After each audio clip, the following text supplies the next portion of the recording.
todo servicio personal que se presta. Ustedes saben que en las rentas de trabajo, en ese formulario que vimos allá, hay unas rentas de trabajo que admiten costos y deducciones y otras que no admiten costos y deducciones, como son la renta, la primera cédula, subcédula, perdón. En las rentas de trabajo que no provengan de una relación laboral o legal están también la misma de estas acá, excepto los salarios y las prestaciones sociales. Nos habla de los honorarios, las comisiones, los servicios personales, los emolumentos eclesiásticos y las compensaciones por servicios. Esto fue por allá una sentencia de, digamos, de algunos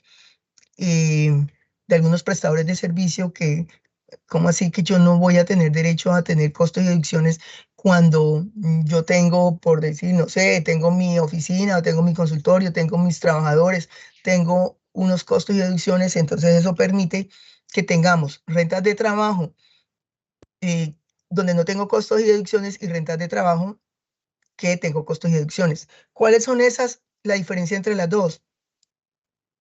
Estos honorarios que tengo aquí como rentas de trabajo y estos honorarios que tengo acá.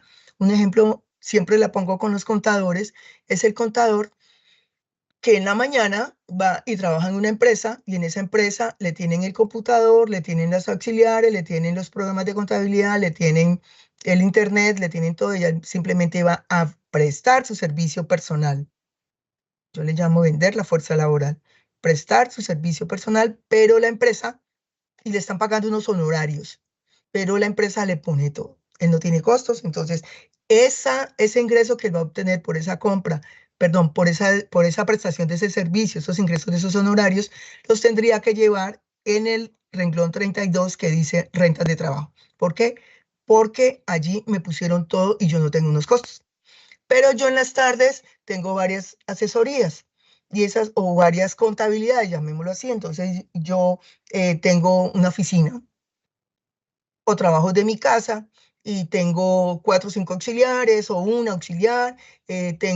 Yo subcontrato porque me toca hacer la exógena y yo tengo 2 o 3 personas que me hacen la exógena, yo la cobro, pero ellos son los que la hacen para las empresas que yo trabajo. Entonces tengo unos costos y deducciones que yo me puedo aplicar. Eso lo llevaríamos si estamos hablando que el señor hace el mismo trabajo, pero en una tiene costos y en la otra no tiene costos. La una es una prestación del servicio exclusivo, sin costos y deducciones, y la otra sí tiene, no hay una renta laboral, y sí tiene unos honorarios a los que tiene que aplicarle unos costos, ¿cierto? Entonces tenemos las rentas de capital. Las rentas de capital vamos a tener los intereses, los arrendamientos, las regalías, los rendimientos financieros y la explotación de intangibles. ¿Qué es lo más importante de esto? Digamos, dentro de las preguntas frecuentes es cuando nos hablan, los intereses todos sabemos cuáles son. Lo que recibimos por una prestación de un dinero, digámoslo así, o un recurso. Eso se llama intereses. Hay unos intereses muy especiales y son los que nos pagan los fondos de pensiones. Y los fondos de cesantías, perdón, los fondos de pensiones no, los fondos de cesantías. Los fondos de cesantías nos pagan, tenemos 2 tipos de intereses. Los intereses de cesantías que nos los paga nuestro empleador y que ellos están sometidos a todo, digamos, a toda la depuración que tiene que tener como ingreso laboral. Y hay unos intereses que nos pagan por tener las cesantías allí, nos pagan unos rendimientos. Esos rendimientos se llevan aquí a rentas de capital y la depuración es normalita como cualquier rendimiento. Con los arrendamientos, pues sabemos que arrendamientos son todos los que obtenemos porque tenemos unos inmuebles y los alquilamos, o unos muebles porque también alquilamos un vehículo, también es mueble. Entonces podemos tener arrendamos computadores, hay otros muchos arrendamientos, entonces todos esos arrendamientos pues los llevamos a estas rentas de capital. Aquí lo que más les hago énfasis es con los costos de los arrendamientos. Hay personas que viven de los arrendamientos, de la explotación de sus inmuebles, ¿sí? Entonces, pues claro, los arrendamientos, los costos que podemos aplicar para las deducciones en esos arrendamientos, pues son mínimos, no son muchos.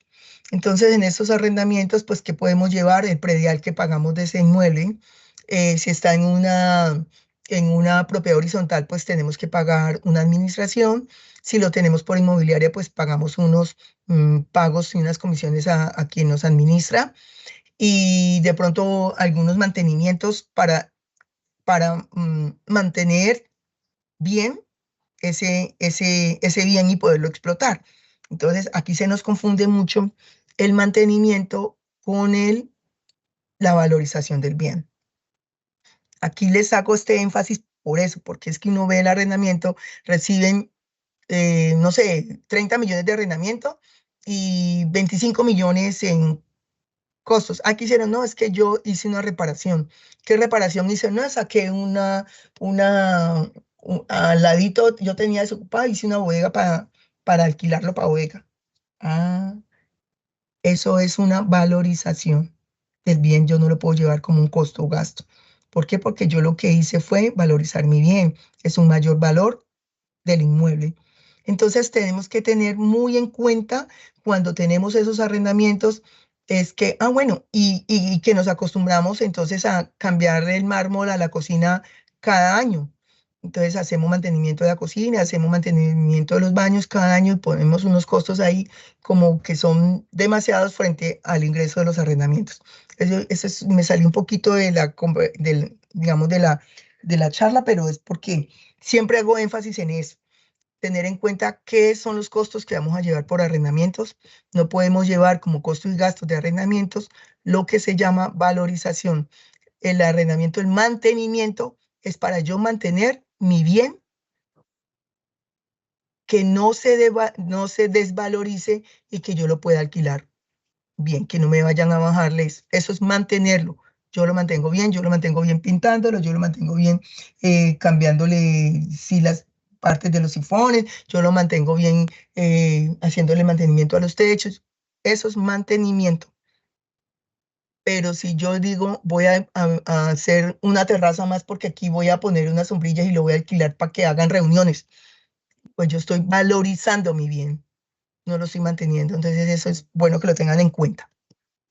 Tenemos las rentas no laborales, que yo lo llamo siempre la cédula ollita, lo que no son ingresos por la cédula de ingresos laborales, la que no son ingresos por la subcédula de no laborales, perdón, los que no son rentas de capital, los que no son dividendos y los que no son mm, pensiones, pues lo tengo que llevar ahí. Las ventas de muebles e inmuebles, las recompensas, los apoyos económicos, los ingresos de los notarios, los ingresos de los curadores, las donaciones y los demás no clasificados en otras rentas. Entonces, esta cédula, pues es la más importante porque realmente por aquí se da todo lo que no esté calificado ni sea el concepto de las otras subcédulas, van por esta cédula. La depuración.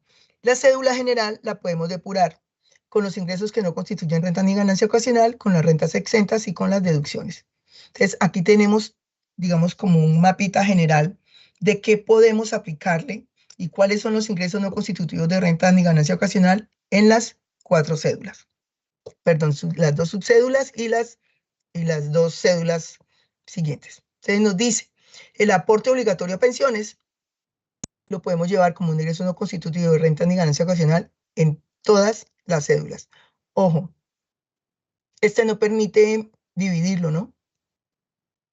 No, es que yo, como tengo una renta no laborales y la UGPP me escribió porque yo tengo que cotizar la seguridad social por la renta no laboral, entonces yo saqué un poquito de esas rentas de no laborales y legales porque son rentas de trabajo y saco y fracciono esa cotización y mando un pedacito para la otra cédula. No lo puedo hacer así, excepto que yo esté cotizando sobre el valor máximo de cotización. Ahí sí, ya tendría que decidir por qué cédula lo llevo, pero no la puedo fraccionar. Los aportes obligatorios a salud, pues todos lo sabemos, lo puedo aplicar en las 4 cédulas, igual no se puede fraccionar.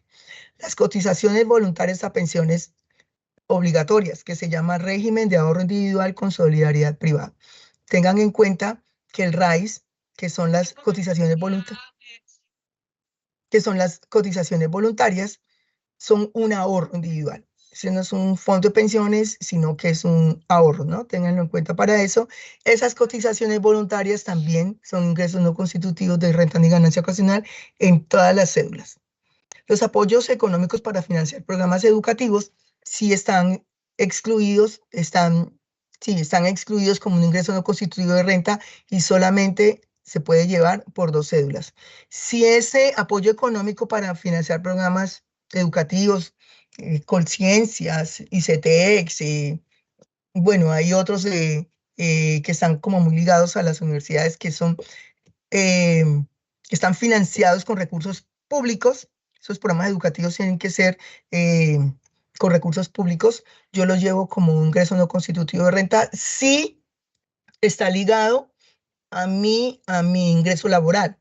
Les cuento un poquito, por decir algo, una universidad.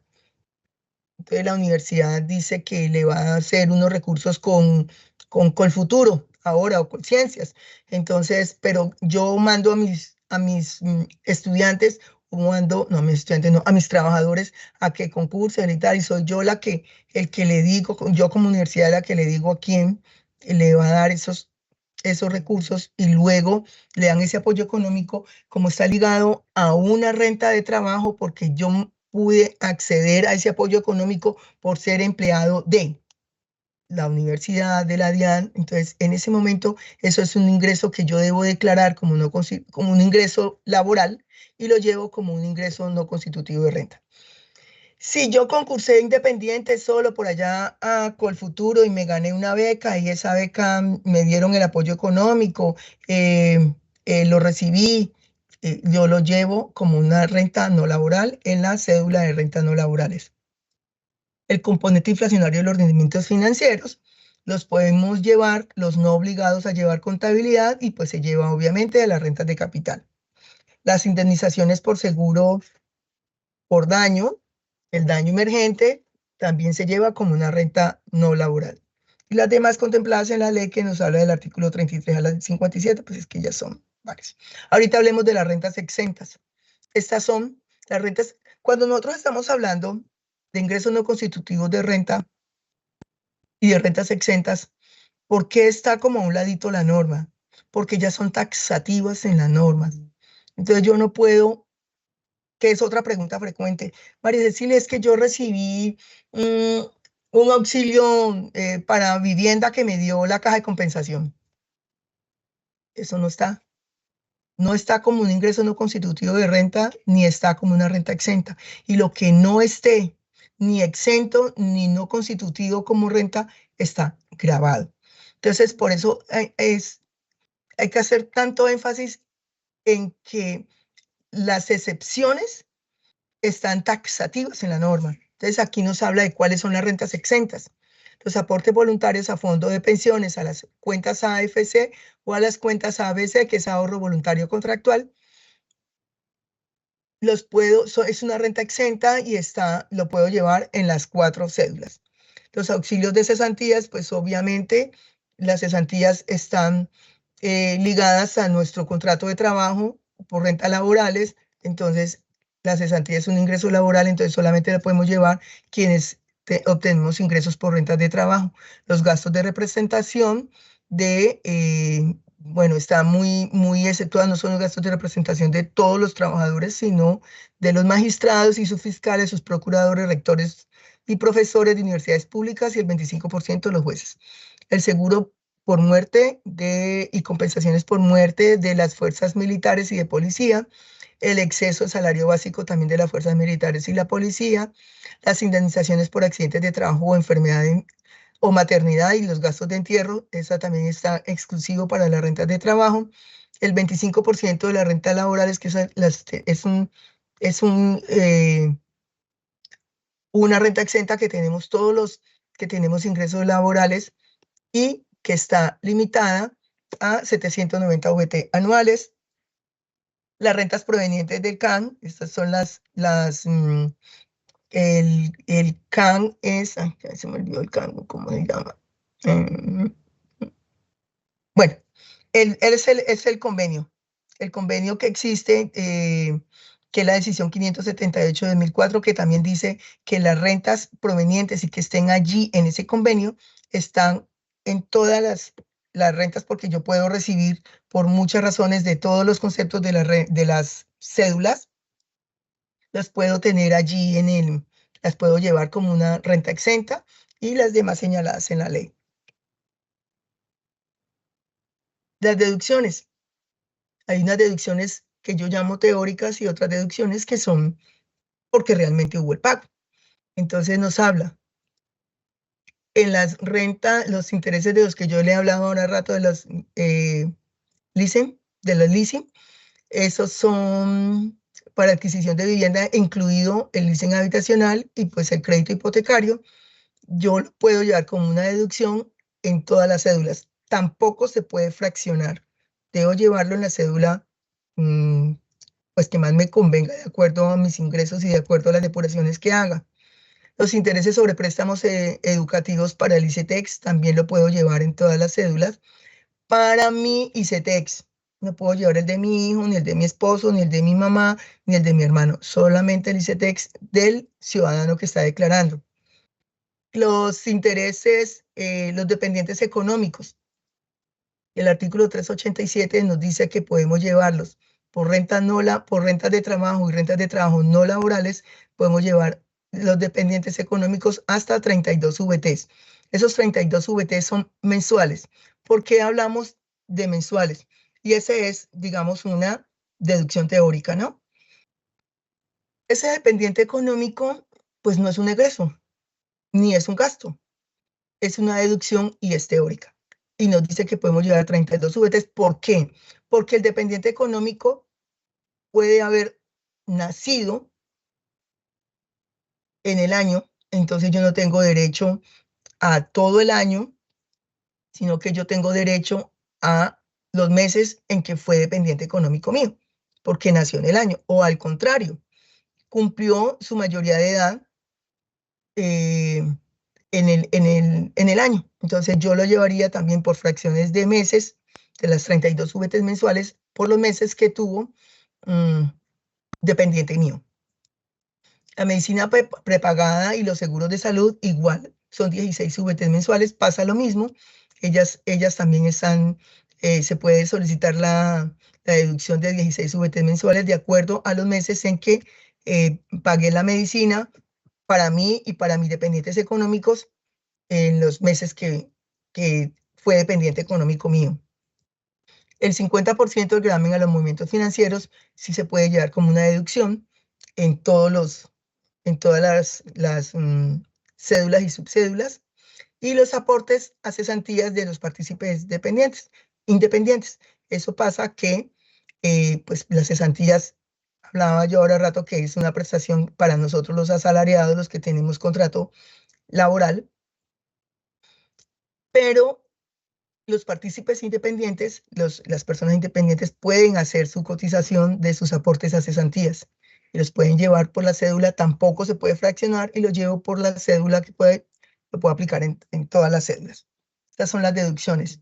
Hay una deducción especial que nos habla de las rentas de trabajo que yo puedo llevar hasta 4 dependientes, también es teórica, ¿no? Es una deducción teórica. Esto nació con la ley 2277 y nos dice que puedo llevar 72 VTs por cada dependiente económico hasta un máximo de 4 dependientes. Igual, pues esa deducción por dependiente no tiene limitante del 40% de la renta líquida, que está sometida a la renta líquida, no tiene esa dependencia. ¿Cuál es la diferencia entre esa de rentas de trabajo y la renta de trabajo que no provengan de una relación laboral? Nosotros los que tenemos rentas de trabajo tenemos casi derecho a tener 5 dependientes. El dependiente económico que presentamos y que tenemos derecho al 10 por ser nuestro dependiente económico en la apuración de la renta. Y tenemos 4 dependientes. Podemos, pues, como partes de Listo. Y por allá hay un decreto que fue del año 2023 que nos dice la deducción por dependiente a que se refiere el inciso 2 del numeral 3 del artículo 336, aplica únicamente a los ingresos provenientes de rentas de trabajo y un mismo dependiente solo dará lugar a una de estas dos deducciones, excepto cuando se tenga renta proveniente de la relación laboral. Entonces, ¿qué quiere decir? Que yo puedo tener el mismo dependiente al que le estoy solicitando el 10, yo renta María Cecilia Martínez asalariada, el 10% como dependiente solicito mi depuración de mi renta y ese mismo le puedo deducir los 72 VTs como dependiente económico. Pero dice que a los que tengan rentas de trabajo que no provengan de una relación laboral no pueden hacer esa misma deducción, no pueden tener el mismo dependiente económico. Aquí en las cédulas, lo que les mostraba ya el renglón que están libres, que son las cédulas que pueden afectar con costos y gastos, son las cédulas de capital, las rentas no laborales, las rentas de trabajo que no provengan de una relación laboral o reglamentaria. Bueno, aquí ya les hablé un poquito de esas deducciones. Obviamente tienen que cumplir con todo lo establecido en el artículo 107 del Estatuto Tributario que nos habla de la causalidad, necesidad y proporcionalidad. Y hay otros requisitos que la norma nos exige para poder que esos costos y gastos pues sean deducibles. Hablemos por ejemplo, la nómina. La nómina yo la podría afectar porque yo puedo tener un trabajador para que me administre todos mis ingresos por arrendamientos y todo lo que tenga mis rentas de capital. O en las rentas no laborales, pues obviamente si yo compro y vendo, soy comerciante o tengo un ingreso, soy un prestador de servicios, soy transportista, entonces yo puedo tener por ahí unos ingresos y le puedo afectar unos costos. Entonces está la nómina electrónica, pero pero yo no la hice electrónica. Entonces fíjese que ahí hay otros requisitos, aparte de la causalidad, necesidad y proporcionalidad, que tengo que cumplir como una unos requisitos, unas formalidades para poder tener todos esos costos y gastos en las deducciones. Que es otra que también es una deducción teórica y nos habla de la deducción del 1% de las compras soportadas con factura electrónica. Esto es pues para estimular a que nosotros, los ciudadanos del común, cada que vayamos a una parte a hacer un consumo, una compra, pues pidamos nuestra factura electrónica. Entonces, pues casi como una exigencia no lo diríamos, sino que es como un estímulo para que nosotros lo pidamos y eso, el 1% de todas las compras que hagamos con factura electrónica, la podemos llevar como una deducción en, en nuestra depuración de la renta. ¿Cuáles son los requisitos? Que sea soportada con facturación electrónica, que la factura electrónica identifique el nombre, el apellido y el número de identificación pues, del ciudadano que va a solicitar la deducción, que la adquisición del bien no haya sido solicitado como costo y gasto. Entonces, aquí sí me tengo que parar porque pasa de aquellas personas naturales, María Cecilia, entonces María Cecilia es asalariada, pero María Cecilia también tiene unas ventas personales, tiene una actividad particular y allí lleva unos costos y unas deducciones y por allí ella compra los insumos para el producto que hace, que produce o que vende o compra y vende. Entonces allí tiene unos costos, pero ella tiene que saber diferenciar cuáles son lo que compré que corresponda y que lo esté afectando y lo esté llevando como un costo o gasto en la cédula, que puede ser en la cédula de rentas no laborales o de la cédula de rentas laborales a las que la estoy afectando con costos y gastos. Entonces, esa es muy, hay una que es, digamos, como la más común, y les estoy hablando de la factura por la prepagada o los seguros. Es que a mí cada mes me llega la factura del seguro de salud, con la póliza que yo tengo. Pues yo estoy por allá solicitando los pagos que hice con mi salud prepaga y estoy depurando la renta. Yo no puedo hacerme el mismo beneficio dos veces. Si yo ya lo solicité allá, yo no puedo llevar esas facturas que le pagué y que me hicieron el cargo automático a mi cuenta bancaria, llevarla y solicitar ese 1% acá, porque yo estoy haciendo la deducción allá salud prepaga. Entonces, lo que yo haya llevado como costo o gasto en la depuración de mi renta, no lo puedo solicitar acá ese 1%, no lo puedo llevar, esas mismas facturas. Bueno, que la factura electrónica se encuentre pagada a través de tarjeta crédito, débito o cualquier medio electrónico.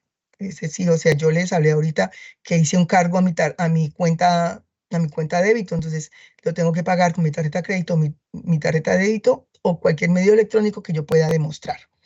Que la factura electrónica de venta haya sido expedida por los sujetos obligados a expedirla y el tope máximo son 240 VT.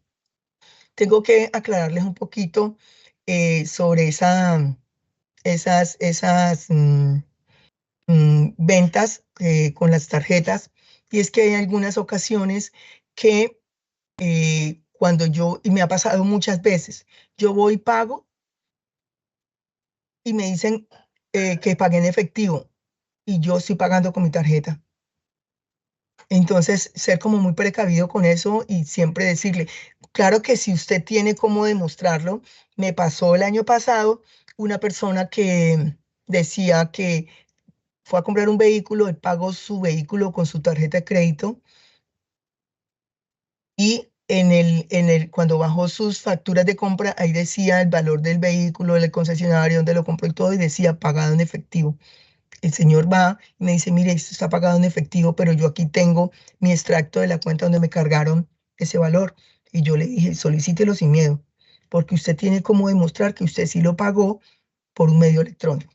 Entonces, tener mucho cuidado y me pasó muchas veces que a mí me ha pasado, que me dice que pagado en efectivo y yo lo acabo de pagar con mi tarjeta o con el código QR o con la transferencia por Nequi y a mí me parece efectivo. Entonces, como tener cuidado con eso porque hay algunas ocasiones que el facturador no, no es precavido con eso, la persona que maneja la facturación en el momento de que uno está haciendo el pago. Bueno, cédula de pensiones. ¿Cuáles son las cédulas, los requisitos de las cédulas de pensiones? Dice pensiones de jubilación, pensiones de vejez, pensiones sobre riesgos laborales, pensiones de invalidez, devolución de saldos de ahorro pensional, que es, digamos, como que se ve mucho ahora, las indemnizaciones sustitutas de las pensiones y las pensiones a sobrevivientes. Pues aquí hay un ejemplito, pues muy sencillo, y es que las pensiones con la ley 2277 pues fue algo muy bueno, y es que las pensiones del extranjero también son rentas exentas. Eso no lo teníamos. La ley 2277 del 22 calificó como las pensiones recibidas en otros países extranjeras, digamos, también son exentas en Colombia. Allí nos dice 1000 VTs, 1000 VTs mensuales. Cuando esa VT es mensual, estamos hablando de 12.000 VTs al año. Otra, con las pensiones que también son las preguntas frecuentes, es cuando nos devuelven esos saldos de ahorro pensional o cuando nos hacen unas indemnizaciones. Entonces yo demandé al fondo de pensiones, el fondo de pensiones, después de, no sé, 20 años, 15 años y con la indexación a valor presente y nos dicen, reciben 1.200 millones.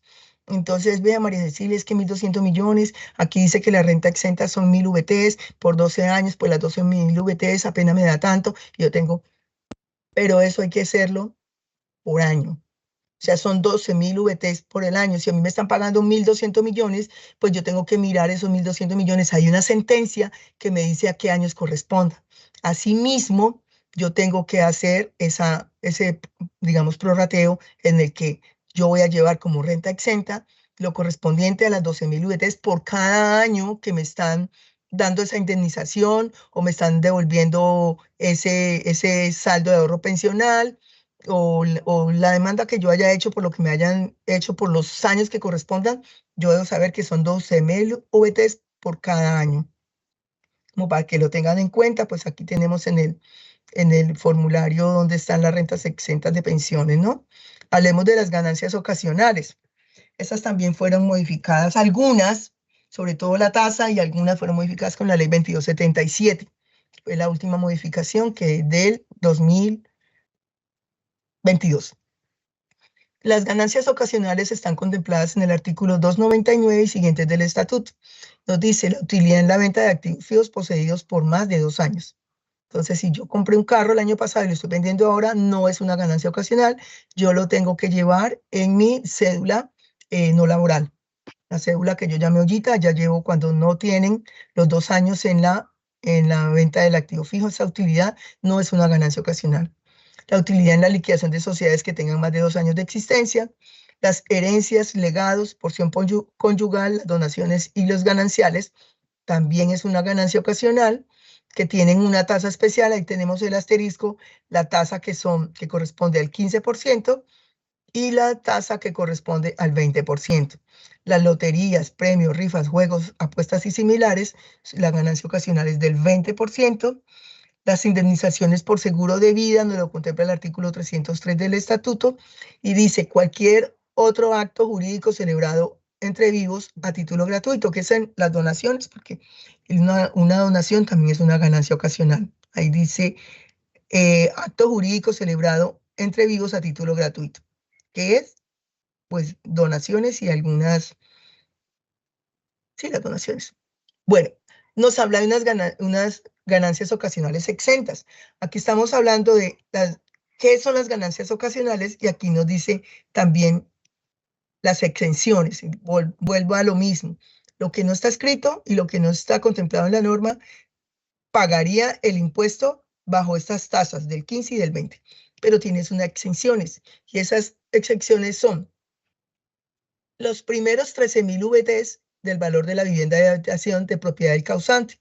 O sea, si yo estoy hablando de las herencias, entonces la casa de habitación de propiedad del causante, los primeros para el año 2025, 647 millones de su casa de habitación está exenta. ¿Qué pasa con eso? Está exento entre todos los herederos. No es que cada uno vaya a tomar 647 exento. No, los 647, si son 2 herederos, pues 300 y 300. Y si son 5 herederos, pues también a prorratar al 20% le tocaría esa exención. No es que cada uno va a tomar los 647 como una ganancia ocasional exenta. El equivalente a las primeras 6.500 VT de los bienes inmuebles diferentes a la vivienda del causante. Estamos hablando de lo mismo, son 323 para el año 2025, también a prorrata de los herederos, de lo que les corresponda a cada heredero. El equivalente a las primeras 3.250 VT del valor de las asignaciones que por concepto de porción conyugal o herencia o regado reciben el cónyuge y cada uno de los herederos. Aquí también habla de las primeras 3.250 VT de las herencias y del el concepto de porción conyugal. Entonces, cuando vamos a liquidar una sucesión, una herencia, pues arrancaríamos por este, ¿no? Porque tengo que hacer los primeros, los quito y luego sigo depurando con las siguientes. El 20% del valor de los bienes y derechos recibidos por personas diferentes a los legitimarios o cónyuge por concepto de herencias y legados. Entonces hay algunas ocasiones que, que hay un testamento y el señor o la persona fallecida dejó un testamento en el que una persona que no es su heredero natural le dejó algunos bienes o le dejó un derecho, entonces dice que diferente a los legitimarios. Entonces ese 20% de esos bienes que le dejan pues también están exentos. Es una ganancia ocasional exenta. El 20% de los bienes y derechos recibidos por concepto de donaciones y otros actos jurídicos entre vivos celebrados a título gratuito. Entonces, si a mí alguien me quiere regalar una platica, yo ya sé que si me regalan 80 millones, dice que sin que supere las 1.625. Entonces, si me regalan 80 millones, mire que yo tengo allí una exención de ese 20%. Los ingresos por seguro de vida exentos hasta 3.250 también. Entonces, ahora hay seguro de vida, el seguro de vida se lo están pagando, pues obviamente a los beneficiarios y hay algunas ocasiones que ese seguro de vida se entrega en vida cuando son enfermedades graves y todos hay una modalidad de seguro de vida que se pagan en vida. Entonces, y los que si la persona muere, pues los beneficiarios también tienen, hay un ingreso que está exento, que son hasta 3.250 VT. Y la utilidad en la casa de habitación. Esa utilidad en la casa de habitación, entonces por allá les mostré yo cuándo hacer un ajuste con el decreto de ajustes para poder digamos, no, eso está sobre todo los inmuebles, pero hay una exención cuando estoy vendiendo mi casa de habitación. Dice que las primeras 5.000 VTs, los primeros 248 millones de mi casa de habitación, la utilidad, no es de la venta de la casa, la utilidad. Primero, la utilidad que me dé la casa de habitación, si me da hasta 248, pues todos son exentos, pero tienen unas condiciones y yo les sugiero leer ese artículo 311-1 porque tienen unas condiciones para yo no perder ese derecho de esa ganancia ocasional exenta. Primero, tiene que ser mi casa de habitación. No puede ser ni mi segunda casa, ni mi finca, ni la casa que es de mi mamá, pero que está a mi nombre, nada de eso. Mi casa de habitación, primero.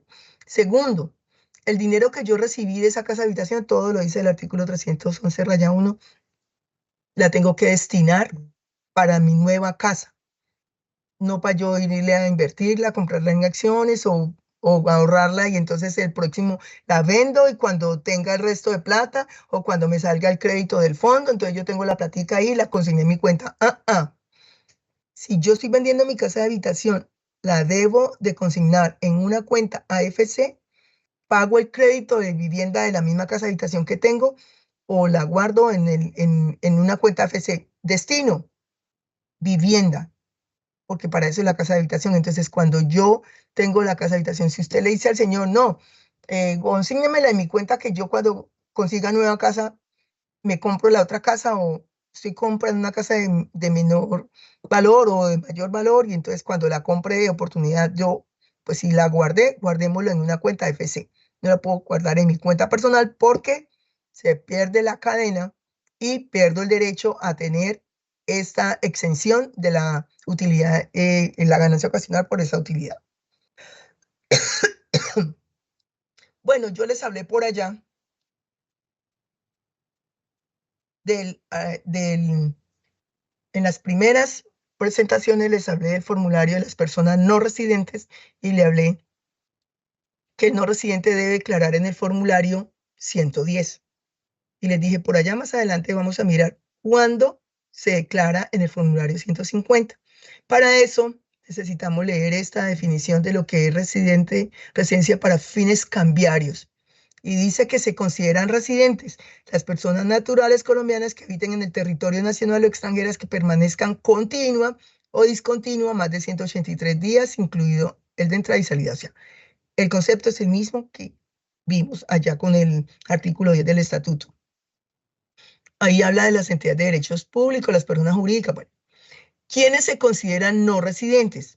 Las personas nacionales colombianas, personas naturales colombianas o extranjeros que no cumplan con la condición de permanencia. Eso se consideran no residentes. Y las personas jurídicas que no tengan domicilio en el territorio y otras entidades. Entonces, hasta allí ya tenemos artículo 2.17.1.2 del decreto 119. Dice, ¿qué se entiende por inversión extranjera? Cuando una persona natural no residente, ahí no está diciendo colombiana o extranjera, sino dice persona natural no residente. La persona jurídica sin domicilio principal en nuestro territorio, que no tenga domicilio en Colombia y que haga inversiones dentro del territorio colombiano, están consideradas como inversiones de capitales extranjeros, de capitales extranjeros. Y nos habla del decreto único reglamentario del año 2015, nos dice sus artículos, que estamos nosotros con una persona, aquella que yo les dije, ella se quedó en el exterior, ella envía su dinero, tiene unas consignaciones bancarias superiores a 1.400 VT, eso no lo hace declarante de renta, con esa plata se compra o desde allá directamente compra un bien, eso se llama una inversión extranjera. Esa es una inversión extranjera en Colombia y no lo dice ese decreto 1068 del año 2015, cuándo usar el formulario 150. Entonces esa persona, por tener el patrimonio, por tener las inversiones, esas inversiones pueden ser en cualquier, no necesariamente es un inmueble, yo le hablo inmueble, pero yo puedo tener acciones, puede tener inversiones, puede tener otros tipos, puede tener vehículos, puede tener otro tipo de inversión. Todo lo que tenga en Colombia se considera una inversión de capital del exterior. Cuando yo voy a vender, me quedé viviendo en el extranjero, nunca me vine para acá, nunca me hice declarante, nunca declaré en el 110, en el 210, nunca hice nada.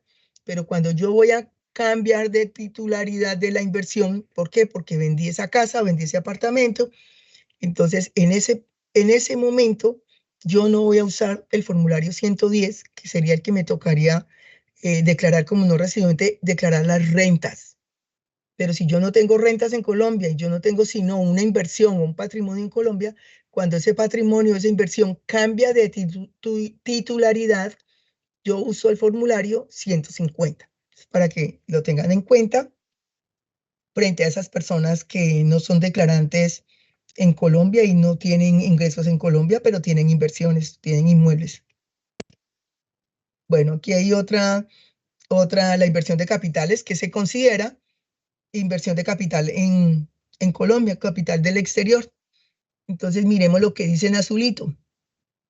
Son inversiones de capital del exterior, la inversión directa o la inversión de portafolio. Bueno, se consideran inversiones directas las que se realicen en cualquiera de los siguientes activos. Dice, los inmuebles ubicados en el país adquiridos a cualquier título, bien sea directamente o mediante la celebración de negocios fiduciarios, y así lo tenga por fiducia, o como resultado de un proceso de titularización de inmobiliaria de un inmueble o de proyectos de construcción. Entonces tengan en cuenta, y vuelvo y les hablo de esa persona que no tiene en Colombia sino unos inmuebles, una inversión directa o indirecta, o tiene cualquier tipo de inversión. Esos inmuebles lo hacen que él sea una inversión de capital del exterior, porque él no es residente fiscal en Colombia. Bueno, aquí, así mismo, aquí tenemos los plazos. Los plazos para renta a personas naturales, pues ustedes lo conocen, este está tomado del calendario que figura en la página de la DIAN. Y tenemos, digamos, como los links, digamos, que más en este momento es para la renta 2025. Tengo el del micrositio de la DIAN, Rentas Naturales 2024, porque el del 2025, pues, aún no lo han publicado. Los prevalidadores para el ayuda renta que pone la DIAN a disposición de todos los ciudadanos, lo encontraremos allí en ese link de prevalidadores que aún tampoco está disponible. Y los formularios, tanto el 210 como el 110, sí están disponibles, y allí está el link donde los pueden encontrar en formularios con instructivos, y están los dos formularios, el 110 y el 210. Vamos a preguntas.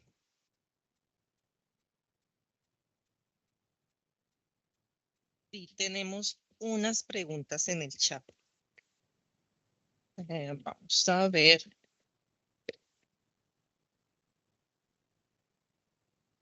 Nuevamente, muchísimas gracias a la doctora María Cecilia. Vamos a mirar entonces qué preguntas tenemos en el chat. Empecemos por acá. Dice, persona natural colombiana sin residencia, dice Otilia Esther, superó el tope de movimiento bancario en Colombia debido al dinero enviado para gastos de los padres, y aparte compró en Colombia una casa por valor de 50 millones. ¿Está obligada a declarar? ¿Ella no es residente? Sin residencia fiscal, superó el tope de movimiento bancario A en ver, Colombia. pero esa residencia fiscal, hay que aclarar que la residencia fiscal nada que ver con la residencia para efectos migratorios. La residencia fiscal puede ser que él no haya ingresado al país en 20 años, pero si cumple otro de los requisitos, de los otros criterios de los que dice el artículo 10 del estatuto, por ejemplo, más del 50% de sus ingresos están en Colombia y el 49% está en el país donde él está, pues lo hace residente fiscal en Colombia sin haber ingresado y sin haber estado físicamente. Entonces hay que aclarar mucho, vuelvo, por eso hice tanto énfasis con lo de la residencia fiscal. Entonces, el que no es residente fiscal no está obligado a declarar porque superó consignaciones. No está obligado a declarar porque tiene un patrimonio de 5.000 millones. No lo obliga a declarar porque hizo compras y consumos superiores a 1.400 VTs. Compras y consumos, pues él puede consumir porque volvemos al ejemplo del señor que tiene la casa de 5.000 millones en Pance y resulta que él allí tiene unos consumos porque allí paga la energía, porque paga el agua, porque paga la piscina, porque paga el piscinero, porque paga el jardinero y porque compra todos los productos de aseo y se los llevan allá a su casa y tiene unos consumos. Hay unos consumos que son, digamos, como obligatorios, como son los servicios de energía, de luz, de internet, todo eso, y hay algunos que son los propios para el aseo, para todo. Y resulta que él también vino y volvió y se compró otro apartamento. No lo hace declarante, ni por compra, ni por consumos, ni porque tenga un patrimonio superior a los 4.500 VTs, no lo hace y por consignaciones bancarias. Y aquí me faltó de pronto algo cuando estoy hablando de esas compras y consumos. Entonces decimos que esas compras. Entonces viene el señor que se gana el salario mínimo y fue beneficiario de un costo de vivienda, de una solución de vivienda. Que entonces él se compró un apartamento de 80 millones. Esos 80 millones se los asignaron a él. De hecho, los 80 millones él quedó debiendo 60. Los 20 fue un auxilio que le dio la caja de compensación y él está pagando. Entonces, pero es que yo debo 60 de lo que compré. Dice compras y consumos. ¿Quién lo reporta? Por los 80 millones. Lo reporta la constructora, lo reporta la notaría y lo reporta la caja de compensación. Y el municipio, porque el municipio también le va a decir, él es propietario, tiene un predial, Entonces, miren todos los que reportan el mismo hecho económico. Pues si yo compré por 80 millones, sí, pero es que usted compró por 80 millones y dice que los que compran por 69 millones, usted compró un apartamento. Eso es una compra. Y si le ponemos allí que él también hace unos consumos porque él paga colegios, los colegios lo reportan, él va y él tiene un celular, él tiene un internet, él tiene los consumos normales que hace. Entonces, en Cali o la empresa de servicios de allá, la empresa de agua, todos esos consumos, todos lo reportan y todo suma más de 69 millones de pesos, pues eso lo hace declarante al ciudadano colombiano. Al ciudadano colombiano no, al residente en Colombia, perdón, que me equivoqué en el término, al residente fiscal. Pero eso no pasa con el no residente. Puede tener el patrimonio, tener el consumo, tener las compras y tener el acumulado de consignaciones. Pero si él no es residente y no obtuvo ingresos en Colombia, no está obligado a declarar. Muchísimas gracias, doctora María Cecilia. Otra pregunta aquí. Dice Julie, buenos días, por favor me colabora con la siguiente pregunta. Persona natural del régimen simple de tributación. Presta servicios por honorarios, es necesario tener certificado de ingresos y retención por cada sociedad a la que le prestó el servicio, porque las empresas, como no le practican retención en la fuente, no lo entregan. Bueno, lo primero que hay que hacer, mire lo que dice aquí cuando dice personas naturales no obligadas. Y dice, no están obligadas a presentar renta por régimen ordinario las personas que pertenezcan al régimen simple de tributación. ¿Qué quiere decir? El régimen simple de tributación es un régimen optativo y alterno al régimen de ordinario de renta, ¿cierto? Entonces, ellos no depuran, ellos no tienen régimen cedular, ellos no depuran nada, no tienen derecho a los ingresos no constitutivos, ellos no tienen nada, porque ellos tienen un régimen especial y la depuración de ellos es especial y su declaración se hace en el formulario 160 por allá en abril, creo que es en abril, mayo, hacen sus declaraciones con sus 6 anticipos, entonces ellos no necesitan los certificados, porque el primer requisito de la persona del régimen simple de tributación es la factura. Así no tengan los topes para ser obligado a facturar, que son 3.500 VTs, si pertenecen y se afiliaron al régimen simple de tributación, factura. Entonces en la factura están todos sus ingresos. Y como ellos apenas pueden depurar por unos conceptos diferentes, que es porque como es para la formalización, entonces ellos pueden depurar el impuesto, es con los las pensiones de sus trabajadores, digamos, de sus dependientes, entonces es Ujú. diferente, no tiene nada que ver con renta, Sí, renta ordinaria. claro. Muchísimas gracias. Sí, ese régimen simple lo vimos en la primera capacitación. Ah, sí, muy Bueno, buena.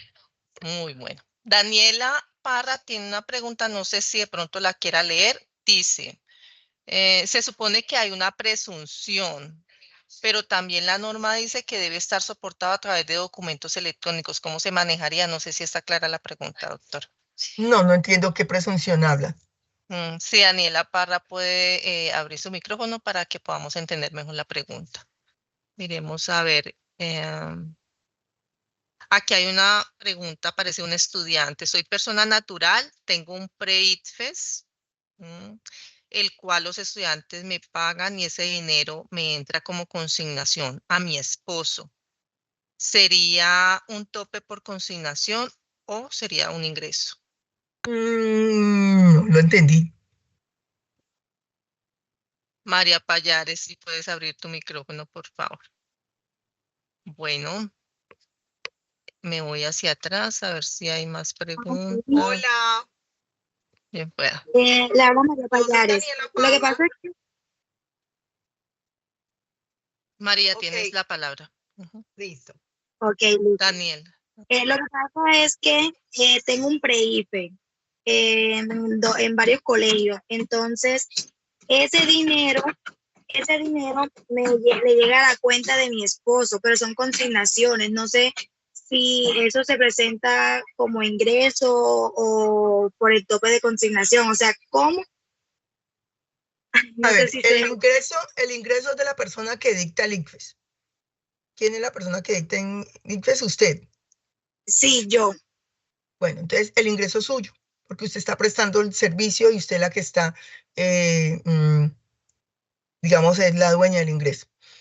Pero no me llega, pero no llega a mis cuentas. Pero las consignaciones llegan a él. A él lo Ajá. obligan a declarar Exacto. porque tiene consignaciones, si él es residente fiscal en Colombia, porque tiene consignaciones superiores a 69.718.000, pues él estaría obligado a declarar por consignaciones. ¿Qué va a declarar él? Su verdad. ¿Y cuál es su verdad? Pues su situación económica tributaria. Mis ingresos son tanto, mis costos son tanto, bueno, me pueden decirles asalariado, pues asalariado. Y estas consignaciones que dice que admiten prueba en contrario, de pronto era lo que me estaba hablando, estaba preguntando la otra persona, que entonces habla de que las consignaciones bancarias, pues son un factor por el cual la DIAN le va a decir, mire, usted tuvo consignaciones de 200 millones, pero usted declaró apenas ingresos de 50. Entonces yo tengo que demostrar mis otros 150 millones, admite prueba en contrario. Entonces, sí, señores DIAN, usted tiene una presunción que son 200 millones, declaré 50, pero es que esos otros 150 yo los tengo porque el fondo de empleados, la cooperativa me prestó una plata y me la consignó allí. Es un crédito. Porque mi hermana que vive en el extranjero le mandó una plata a mi mamá y ese es el sostenimiento para su hija menor de edad y ese es el sostenimiento de su hija que está aquí y lo hacemos a través de mi cuenta, pero yo tengo aquí todas las pruebas que es mi hermana que desde el exterior manda la plata y se canaliza por medio de mi cuenta y es para el mantenimiento, sostenimiento de mi hija, de mi sobrina, perdón. Entonces, admite prueba en contrario. En ese caso, ¿cuál sería la prueba en contraria? En que esas consignaciones son un ingreso de su esposa y que su esposa sí declaró el ingreso.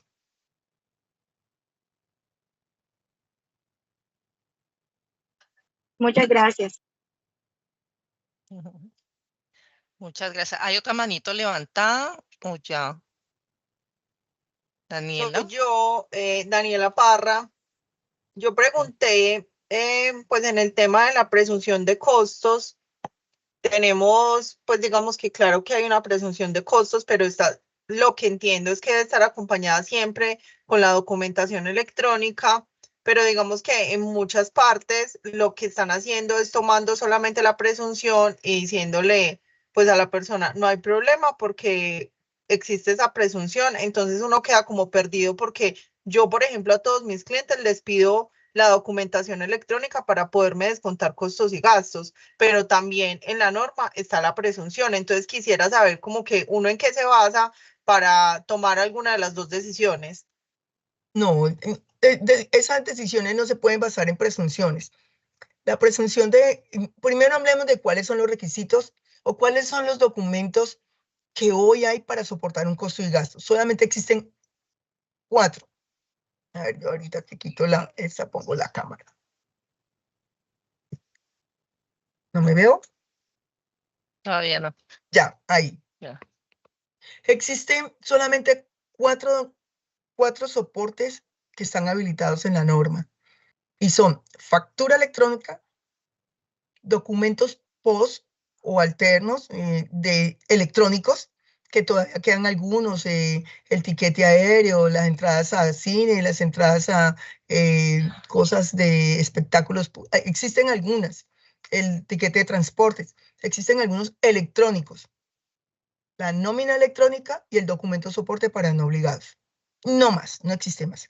¿Cuándo puede existir una presunción que es muy, llamemos celosa la DIAN, como para aceptarle una presunción? Si yo no tengo cómo soportar, pero yo no tengo cómo soportar porque no quise hacerlo, pues la DIAN dentro de su cerebro va a decir, lo siento. Usted podía haber usted tiene que tener sus facturas electrónicas, usted tiene que tener su nómina electrónica. Hay una presunción porque de pronto yo soy, digamos que, pensemos cultivador de papa. Se me dañó la cosecha, no vivo en una finca, no tengo acceso. Entonces, y manejo mucha plata. Entonces la DIAN le está haciendo un proceso de discusión y de determinación del impuesto. Y como, pues obviamente que si yo vendí 1.000 millones en papa, pues yo tengo que tener unos costos que yo no los puedo soportar por algunas circunstancias. Pues yo puedo solicitar haber una presunción y esa presunción está reglada en la norma. De acuerdo a la actividad económica está reglada. 75, 80, está reglada en la norma. No es que yo entonces a todo el mundo le voy a declarar costos presuntos y que yo por costos presuntos cualquier funcionario me lo va a aceptar. No. Eso está dentro de un proceso de discusión y determinación del impuesto y está sometido a un comité, está sometido a muchas cosas y son muy especiales porque si no todo el mundo haría costo presunto y nadie nadie usaría y determinaría cuáles los 4 soportes que yo tengo que tener para mis costos y lo podría hacer de esa manera por presunción. No existe. Prácticamente puedo decir que no existe, excepto bajo esas excepciones. Ok, muchas gracias. Muchísimas gracias. 2 preguntas más.